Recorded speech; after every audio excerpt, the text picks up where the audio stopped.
Okay, hi everyone. Welcome to our Seesaw PD. I'm Olivia and this is Fee. I teach Year 3 and Fee is a Year 1 teacher. So we're really excited to be sharing with you some of our skills in using Seesaw in the classroom. So we implement it every day, especially with all the remote learning that's been going on lately, and we hope to upskill you guys as well. So strap in. So our learning intentions for today, we're going to find out a bit more about the activities library. And specifically, we want to talk about how you can make your own activities or you can edit some that are already there. And we're going to share some different activity ideas with you. We're going to show you how you can give feedback to some of your students when they've submitted work. And we want to show you some of the features of Seesaw platforms such as folders and skills, because they're really helpful for our organisation as teachers and making our work a bit easier. And there's some professional standards down there that we're going to be meeting today. So before you get started with Seesaw, there's a few settings that you might want to check to make sure that you've got everything set up for your class. So when you log into Seesaw, you'll see this wrench up the top left-hand corner, and it will open up to your class settings. If you have one-to-one iPads, make sure that you change this student sign-in mode to one-to-one, because that way your students will be able to see their journal and all of their work when they open it up. If your school is sharing devices such as Chromebooks or iPads, make sure you have shared devices, and that way the students can put in their own work and not log into other people's work. You want to make sure you can do item editing down here. That will help you give feedback in the future, and make sure you enable sample student, because it will make your life easier if you're wanting to try things out. Okay.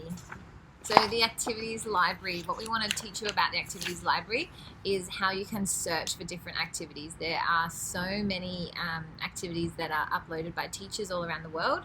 So the community library is fantastic, and it's really powerful for differentiating. We want to teach you how you can level your activities, and also we want to teach you how you can check who's completed what when you do assign the activity. Yep. Okay, so the activities library is in the light bulb, okay, and you can get there by browsing on the blue bar here, but you can also get there through the green plus. When you want to assign an activity, you can go in through either way. So there are 3 levels of the library. So you can have the Seesaw library, which is the community library I was talking about. So that's teachers all over the world. There's a school library, so that will be the teachers that you work with. They can add, they can share to the school library, and it's organised by year levels as well as subject areas. And also your own personal library is where you'll keep all of the activities that you create. So we just wanted to show you some examples of activities that you might share with your students. So this is an example of an activity for kindergarten, Year 1 or Year 2. This was from the community library, and it's just a scavenger hunt. So the students, when they open up the activity, they'll see this picture, and it will tell them what they need to do for the activity. There's also a set of instructions here written by the teacher. There's verbal instructions that you can add. So for students who aren't able to read the instructions very well, especially for our younger students, verbal instructions are key, because it will help them to know what you're expecting them to do with the task. You can also see here there's a template, and this is what the students will see when they click on the green add response button. So when they're submitting their work to you, this is what they will see. The great thing about Seesaw is there's so many different options for students to be able to submit work to you. So if students aren't able to write their ideas very clearly, they can draw a picture, they can take a photo, they can make a video, they can do verbal explanations. So this is just a great way that students can access learning in their own style, in their own learning format. So this is a great example just for the younger students, something that's a bit engaging, a bit fun for them to do. If they're doing remote learning or at school, they could do some sort of scavenger hunt, they could take photos and upload it and show the teacher. One of the other big things in the Seesaw world at the moment is choice boards. And this is a fun activity or a fun way to assign work to students, and they can access lots of different information through that. So I'm just going to quickly show you what this looks like in a bit more depth. I've opened it up here. It's made in Google Slides. just a big template with some shapes, and then the links are embedded into the Google slide and then saved as a PDF. So if you click on the link, it'll open up to that website. So choice boards are a great way for students to access a range of information all in the one spot, and it's great for not just stage 1 but for the later stages as well. Okay, so because I teach on stage 2, I'm going to take you through a few activities that are appropriate for stage 2. So for the first one, this is a literacy task, and it's talking about modality, particularly when you are working with persuasive writing. And you can see there's a whole range of labels. This is the work that the children will see. This is the activity slide. Okay, so when they go to their assigned activities, they'll get this whole thing. But when they click into add response, this is what they will see. That's what we call a template. And here you can see the canvas is divided into 2. So high modality words and low modality words. Basically, the students click on the labels at the bottom of the canvas, and they can then drag them into the language that is high modality. So always thinking about that. So is that a low modality or high modality? So you would say it's high, and they have to decide about the language choices. It's a really powerful one, that one. And then they get this whole cline of the modality of words. So you can differentiate in this activity. So for some students, 5 words might be appropriate, because you can see that there's a whole range of labels of lots and lots of words. So it's quite easy in Seesaw to add or take away those labels. Yeah. Okay, and here's another fun one. So using everyday items for arrays. This is in numeracy, and you can see it's looking at Lego. And so the students have taken a photo themselves using the camera tool, and they can then count the arrays, the rows and the columns, and work out how many studs or what the area is of the array for multiplication. So it goes across multiplication and area as well. And you can see here down the bottom, there's a picture there that the teacher had already taken, and the students can use the pencil tool or the pen tool to write over the top of the array. So it's really great, and they can use the photos. The students annotate, so it's a real practical evidence of learning, and it can be used for assessment, absolutely. Okay, so this is my choice board that I made for science, which is similar to Fee's grassland one. So the students were taken through the sequence of the lesson, which is all about force and motion and speed. The first one is all hyperlinked, so inside Google Slides, each one of these is a little sequence for the lesson. So the first one was a video setting them up all about what is motion and how does speed, force and motion work together. This one here was a slideshow that they had to read themselves. Then they went to this really cool lifelike experiment about ramps, and then they had to model their own ramp experiment. And this is the template that they responded on, and they could put photos on there or videos about their own ramps and how they did the activity. Okay, now sometimes an activity doesn't go quite as you planned, and you don't actually want to share it, and you want to keep it private just for the teachers. So that's why we have this teachers only private folder. And you laughed very bigly because you agree, like sometimes you just think, oh, it just did not work today, so let's keep that one private. So that is in the folder section, and at the top you can see it's locked here. So that would mean it doesn't get put into the students' wider portfolio. It just gets privately kept. Yeah, absolutely. Yeah. So we quickly want to just explain how to use folders in your classroom. This is perfect just to keep obviously different subject areas separate, but also if you've got specialist teachers teaching your class, if you've got like a library teacher, we've got music teacher and Mandarin teacher, we can separate work into folders, and that way those teachers can just see that work if they're trying to mark it or just see where the students are up to. Yeah. It's perfect for them. It's also great for us just to sort of see where the work is going. So if you're wanting to have a look at the folders section, you go to your main page, And next to class journal, it has a little picture here of the folder. If you click on it, it will open up this menu. If you haven't made any folders before, it'll be empty. And you just click on this Manage Folders button and it will open up the option for you to make your own folders. So you can make folders per subject, you can make folders per grade if you teach across different grades. You can make assessment. It for assessment, absolutely. For literacy groups, for teachers, however you want to manage those folders, it's completely up to you. And then when you're assigning the work, we can show you later how you can assign work directly to a folder. So as students submit that work, it will just go straight to that folder, so you don't have to do anything else with that afterwards. Okay, so this is a summary. Underneath each task, when you've assigned it to your class, you will get the children's names and their templates. So this is where they respond on their Seesaw task. And you can see here in the darker grey, the students haven't yet responded to the task. So if they're working at their desk, you can say, Chase, hurry up, buddy, I want you to get on board, because it's live and it will be updated as your computer loads. So yes.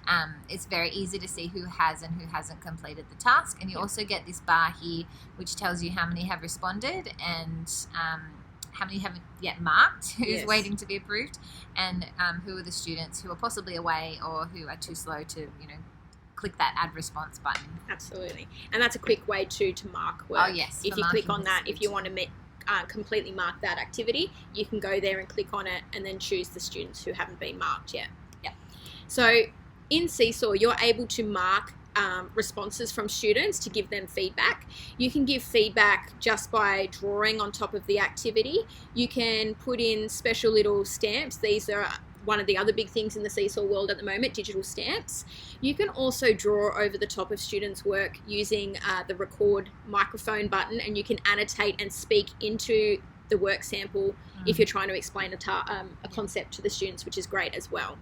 To do that, you'll need to go to the student's response, and at the bottom right hand corner there'll be 3 little dots. You click on that and click edit item, and that will open it up, allowing you to edit and mark all over the top of it. Yeah, but obviously this teacher has used a stylus and ticked and chosen the blue colour and just written the correct answers for the closed passage there. Yeah, so it is a bit harder to do on Macs with the trackpad. I've got a Mac and I found that really challenging, so I use the iPad with a stylus because it's a lot easier to mark and things like that.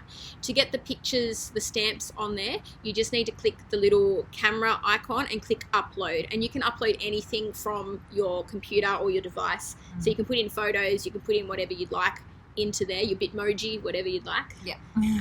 And that will go there. Okay, so it's really important to keep your Seesaw tidy, and I know I have a lot of tasks that fill up the students' feed, and it can be very hard, especially for the little ones, to find the tasks they're supposed to be working on. Yes. So something that's really important is archiving the activity or deleting it. So archiving just means it will get put into a separate space so the students don't see it on the activities page. So again, there's the 3 dots that Fee was talking about. Yeah. The 3 dots is a gateway to everything that you probably need to know in Seesaw. So press 3 dots. Yeah. And archive the activity, and then it will be removed from their feed. Yeah. So we're going to look a little bit further soon into how you can make your own activity, and we'll actually open up Seesaw and show you sort of step by step how you can do it. But a few things just to keep in mind if you're wanting to create your own activity on Seesaw, so not one that's already in the library, one that you've made. You'll need to create some sort of template that you want the students to respond into. So if you open up a Word document and you create a template, whether it's a table or it's already got some pictures on it that you want them to annotate over, it's best to do it landscape because it fits the Seesaw canvas. Yeah. Love it. And then I got the t-shirt. And then save it as a JPEG. So whether you've got screenshot on a Mac or if you use the snipping tool on a PC, make sure that you save it as a JPEG file, and then you can upload it as a template. And then you add in your instructions, which we'll show you later. You add it to your library and your school library, because sharing is caring, and then you can schedule it out to the students. We'll talk about scheduling as well. Yeah. Okay, so when you find an activity you like but you want to change it to suit your needs, that happens all the time. Somebody started something and you think, oh, I want to add to that, or I just want to fix it for me. So you will then go again to the 3 dots and you can click on copy and and share. edit. Copy.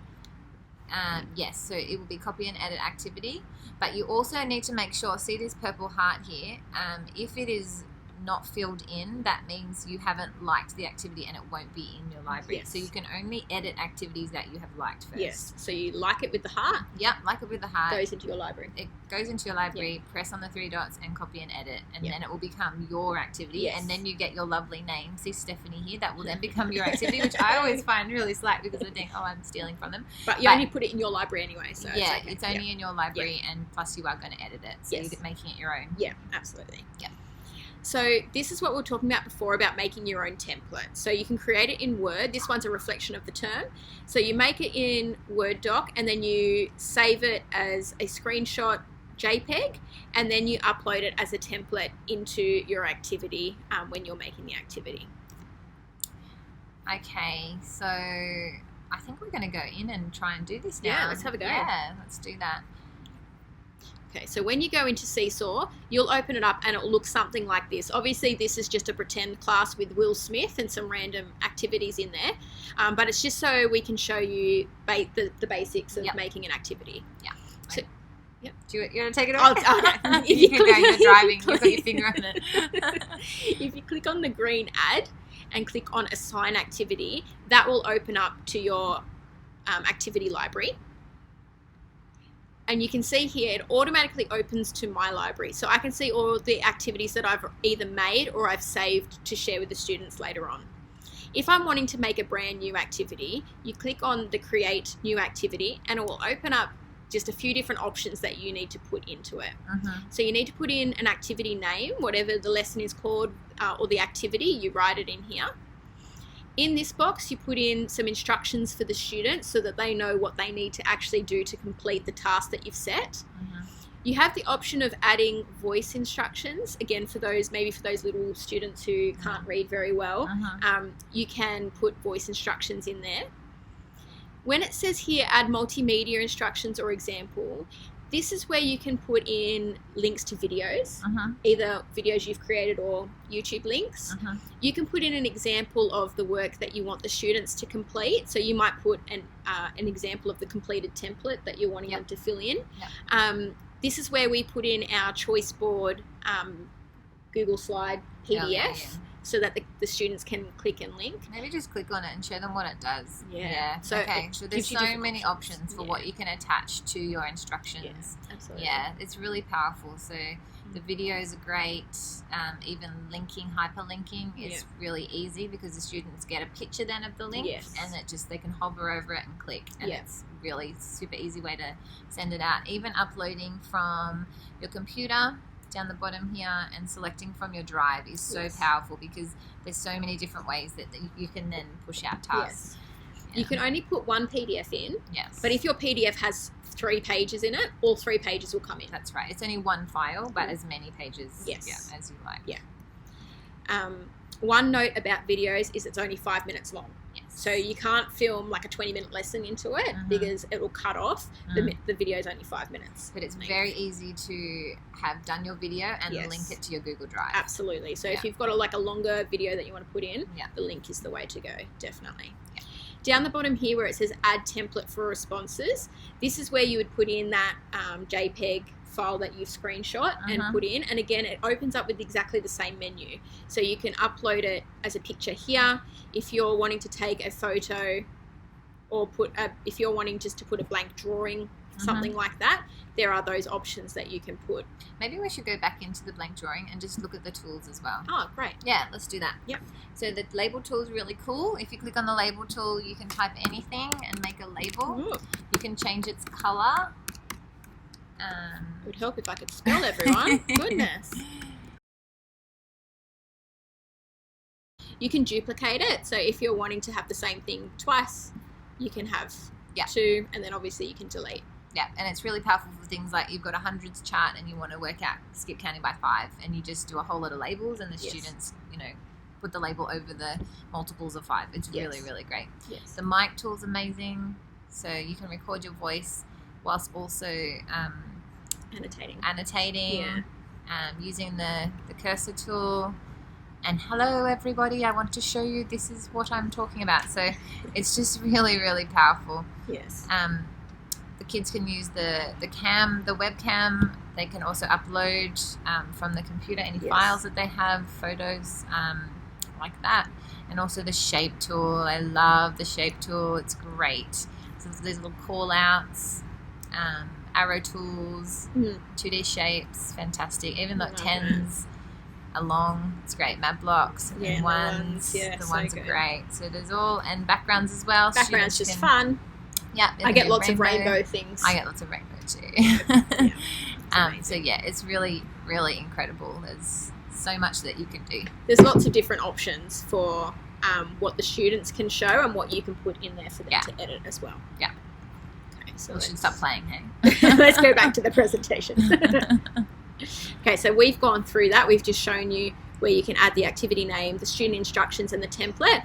One thing about putting the student instructions in, though, is, we'll come back to that in a minute. I wanted to show these icons. Yes. So again, for your younger students, when reading is a bit difficult for them, icons is a really powerful tool because it will show them what they need to click and what they need to do. So they can just see, if I click on that, that's what I need to do. Yes. So when you are doing the instructions here, you can put in some short codes and they will pop up in the instructions. Yes. So how about we show a demonstration of that quickly.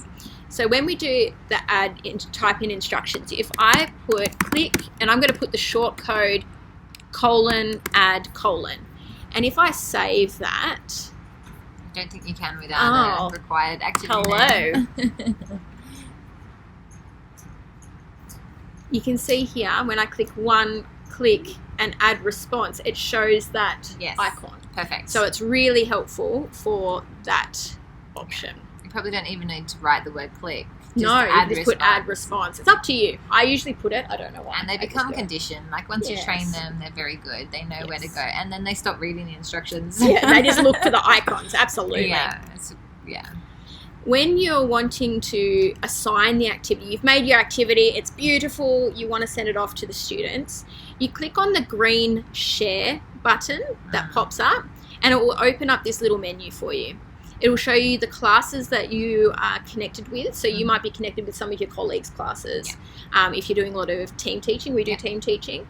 And you can just tick the boxes if you want to assign it to a whole class. So if I want to assign it to 2 koalas, I can just tick that box and it'll send it to everyone in that class. But sometimes you want to differentiate. So then you click edit students, folders and skills. And it'll open up a new menu and you can just tick which students you want it to go to. And you can also, in that option, you can choose which folder. So the folders we made before, you can assign there. And there's also this schedule button. So if you're wanting to create the activity and you want to schedule it for next week, but you don't want to have to remember to go back in next week, you can just put in, you click on that schedule and then you can choose the date and the time. It goes up. There's a few steps, but once you get used to it and you've done it a few times, it becomes a bit easier. Yes, absolutely. Now, I'm going to keep talking just a little bit longer. One last thing that I think is a really, really amazing tool in Seesaw, maybe a little bit underutilized at the moment, but I think it's going to gain some momentum soon, is the skills option. So when you are creating an activity, you can actually assign a skill to the activity. And you can align it to outcomes. So for example, I've created one for our science outcome last term, which is all about sound energy. And when you're marking student work, you've got the option here. This is the student's work sample, and I've marked it and I've uploaded it to Seesaw. And down the bottom here, there's a little graduation hat. If you click on that, it'll open up your skills menu. And it will see here, I've got the science outcome, and you can grade it. So you can give it 1 star if you think, it's a bit of a basic understanding. 2 stars if you think they've got a sound understanding. 3 is a good understanding. 4 is an outstanding understanding. And the students don't see that. That's just for the teachers. But I found it a really good formative assessment tool just to kind of keep track of where the students are at. And when you click on the skills button on your Seesaw, it'll open up a menu that looks a bit like this. And it's all different colors. the green, it's because it's color coded based on the stars. So here the 1 means that this student has 1 piece of work that has been assigned that skill. Yep. And they got 3 stars because the light green is a 3-star. The red is 1 star, and so I can see this student has, for this outcome or this skill, has done 2 activities, and the average has been 1 star. Yeah. So I can sort of see just by looking here, this student has done 4 activities for this skill, and their average has been 3 stars. Yeah. So it's really good. Just I can sort of see, oh, okay, this student's really struggling with this area. Maybe I need to do a bit more teaching on that. Yeah. Or this student has got a sound understanding for this science, and I can see actually there's a few students have struggled with this science, so maybe I need to go back and reteach it. So I think that's a really great tool to use in the future going forward. So what's the grey? The grey means that they haven't had any skills assigned. Okay.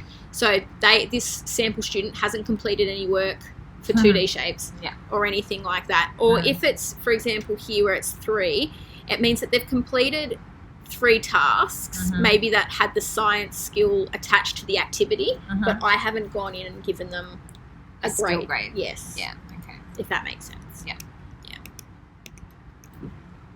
Okay, so we've taught you a little bit. Hopefully we haven't gone too fast. You can always pause the video, go back. Go back and listen to us. You've probably steamrolled through a lot of this. So in your Seesaw homepage, you'll find your name in the top left corner, and you can click on the setting icon next to your name, and it will have a menu there where you can find PD, and there is a lot of PD once you are signed up for Seesaw, and you do ambassador training, which we highly recommend. Doesn't take very long, but you get the t-shirt, and then you get to become a little bit of an expert, and people ask you lots of questions. So then it's a really good option, and a lot of that it's all online. So absolutely. Both of us did the Seesaw PD for the choice boards, and then took it and ran with it, and it's been really, really helpful. We both really liked it. So plenty of opportunities for more learning about Seesaw. So thank you very much for joining us. I'm sure there'll be lots of questions. Hopefully you can find the answers to those, and hopefully this has been really helpful for you all. Yeah. Thanks, guys. Bye.